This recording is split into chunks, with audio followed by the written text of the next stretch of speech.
Picture you have an image and a subject within that image.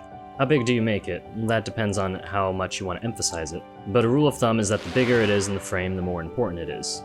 We call this visual weight, because it's as if the subject is heavier in the frame. Now it might be in the center of the shot, but what if it's not? What if it's to the side? Well, this image feels wrong now. Why?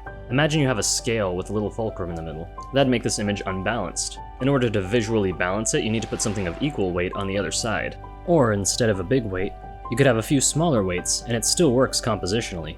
Like if this was a person in the foreground, to balance it, you could have a few people in the background. Here's a shot from Luca, doing the same thing.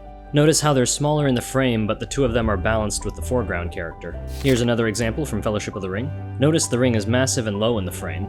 This can also work with how high or low subjects are in the frame, meaning if you put something high, you should probably balance it with something low. Here's another Lord of the Rings example. Notice how Frodo and Sam are high in the frame, and it's balanced against the marching army below them. So balance isn't about making your image symmetrical, it's about laying out your shot with intention.